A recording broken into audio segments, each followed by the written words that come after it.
ایک کویسچن یہ آیا تھا کہ کیا بیوی اپنے شوہر کی باتیں، اس کی کمزوریاں اپنے میکے میں ذکر کر سکتی ہے یا نہیں؟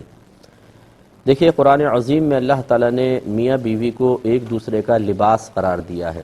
اس کی مختلف تفاسیر کی گئی ہیں، جس میں ایک یہ بھی ہے کہ یہ ایک دوسرے کے راز کے محافظ ہوتے ہیں۔ جیسے ہمارے جسم کے بہت سارے عیوب کپڑے پہننے کے بعد چھپ جاتے ہیں، لوگوں کو نہیں پتا ہمارے جسم کی شیپ کیا ہے، ساخت کیا ہے، جسم میں کہاں داغ ہے، کہاں دانہ نکلا ہوا ہے، کپڑے چھپا لیتے ہیں۔ اسی طریقے سے میاں بیوی کو ایک دوسرے کی راز کی حفاظت کرنی چاہیے، بہت اچھی انڈرسٹینڈنگ پیدا کرنی چاہیے۔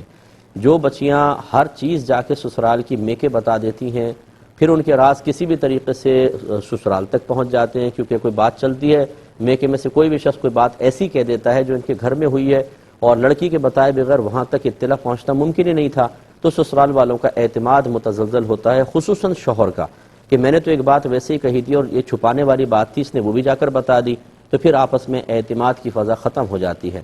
ایسے ہی لڑکا بھی یہ نہیں کر سکتا کہ بیوی سے جو کی گئی باتیں ہیں وہ اپنی ماں کو اور بہنوں کو جا کر بتا دیں، یہ بھی ایک میجر مسٹیک ہوتی ہے۔ اس میں لڑکا اور ماں بہنیں یہ ایک فریق بن جاتی ہیں اور پھر لڑکی بالکل ایک علیحدہ ایک فریق بن جاتی ہے، گروپنگ شروع ہو جاتی ہے اور مسائل پیدا ہوتے ہیں۔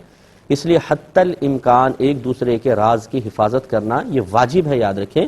ایسی کمزوریاں ظاہر کرنا جو شوہر کی دل آزاری کا سبب بنے، تکلیف کا، ذہنی اذیت کا سبب بنے، اس میں گناہ کے پہلو ہیں، ایسا ہرگز نہ کیا جائے۔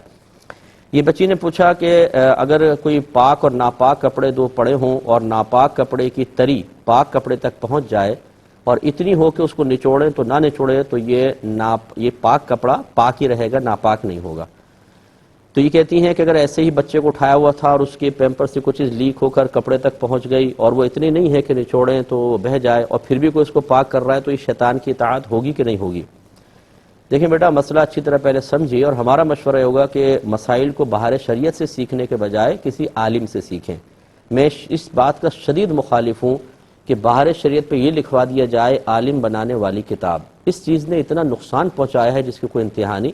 کوئی میری رائے سے اختلاف کر سکتا ہے اور کسی پہ میں تنقید بھی نہیں کر رہا ہوں، لیکن میں ایز اے مفتی ورک کر رہا ہوں، عرصہ دراز ہو گیا۔ عام آدمی اس کتاب کو پڑھنے کے بعد علماء کو چیلنج کرنا شروع کر دیتا ہے، اسے پتہ ہی نہیں ہوتا کہ یہ مسئلے جو بہت پہلے کے لکھے ہوئے ہیں، تغیر زمانہ کے اعتبار سے اور اسباب ستہ کے موجود ہونے کی وجہ سے ان میں سے کس میں کتنا تغیر پیدا ہو چکا ہے۔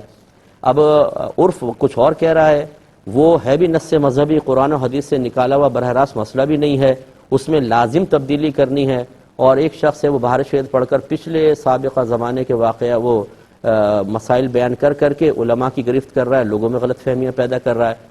تو اس لیے اس میں یہ لکھنا کہ عالم بنانے والی کتاب مناسب نہیں۔ ہاں یہ کہہ سکتے ہیں کہ اس کتاب کو کسی اچھے مسند مفتی صاحب سے پڑھ کر علم کی تھوڑی بہت شعور بیدار کر لینے والی کتاب، یہ ہو سکتا ہے، ورنہ اس طرح کے ہر شخص پھر ہونا یہ چاہیے کہ جو باہر شریعت پڑھ لے، جب عالم بنانے والی کتاب لکھی ہے تو اس کو عالم بنانے کی ڈگری دی جائے۔ اور میں گارنٹی سے کہتا ہوں، آپ ایک چیپٹر پورا پڑھیں، پھر آ کے امتحان دے کر دیکھیں کس کے ذہن میں رہتے ہیں سارے مسائل۔ اس کا مطلب ایک دو دفعہ پوری کتاب ختم کر لی عالم بن گیا؟ کتاب ختم کرنے سے عالم بنتا ہے آدمی، یا میموری کے اندر مسائل موجود ہوتے ہیں تب عالم بنتا ہے آدمی؟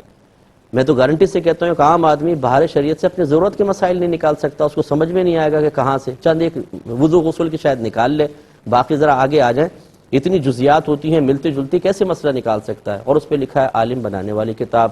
میری گزارش ہے مطلب اہل علم حضرات سے جو دین کی خدمت کا جذبہ رکھتے ہیں، جملے کو ہٹا دیا جائے تو میرے خیال میں کوئی پرابلم نہیں ہے۔ اب مسئلہ یہ ہے کہ دیکھیں، نجاستیں دو طرح کی ہوتی ہیں، ایک عین نجاست ہوتی ہے اور ایک ایسی ہوتی ہے کہ نجاست میں کسی اور چیز کی یا ملاوٹ یا کسی اور چیز میں نجاست کی ملاوٹ ہو۔ مثلا ایک پیشاب ہے، یہ عین نجاست ہے۔ ایک ہے پانی کا ٹب تھا، بچے نے پیشاب کیا، 5-6 چھینٹیں پانی کے اندر چلی گئیں، یہ بھی ناپاک ہے، یہ بھی ناپاک ہے۔ فرق کیا ہے؟ یہ عین نجاست ہے اور اس میں پانی میں نجاست مل گئی ہے۔ یاد رکھیے، جو آپ مسئلہ بیان کر رہی ہیں یہ عین نجاست کے لیے نہیں ہے، یہ اس طرح کے پانی کے لیے ہے۔ یہ پانی اگر اس میں لگ جاتا ہے، اب اس میں کنفرم نہیں ہے کہ یہ جو پانی لگا اس میں وہ ناپاکی ضرور شامل ہو گئی۔ اس میں حکم یہ دیا ہے کہ جب تک قطرہ نہ بنے تب تک وہ پاک کہلائے گا، لیکن عین نجاست کے اندر جس میں اسمیل ہے، جس میں مطلب رنگ بھی ہے، وہ اگر لگ جائے، اس کے اندر نچوڑنے کی قید لگائیں تو اس کا مطلب تو یہ ہوا کہ بہت سارا پیشاب کر لیا جائے، جب وہ تھوڑا خشک ہو جائے، نچوڑنے کے قابل نہ رہے، اس کا مطلب ہے کہ پھر اس کو پاک ماننا چاہیے۔ تو ایسا نہیں ہوتا، اس لیے اچھی طرح سمجھے، بچے کے پیمپر سے جو کچھ لیک ہوگا وہ عین نجاست ہوگی، اور وہ اتنی سی بھی لگے تھوڑی سی بھی چاہے نچوڑنے سے قطرہ بنے نہ بنے لیکن اسمیل پیدا ہو گئی، رنگ نظر آیا تو وہ ناپاک ہے، اس کو پاک کرنا واجب ہے۔ اور اب اطاعت شیطان کیسے ہوگی جبکہ واقعی وہ ناپاک ہے؟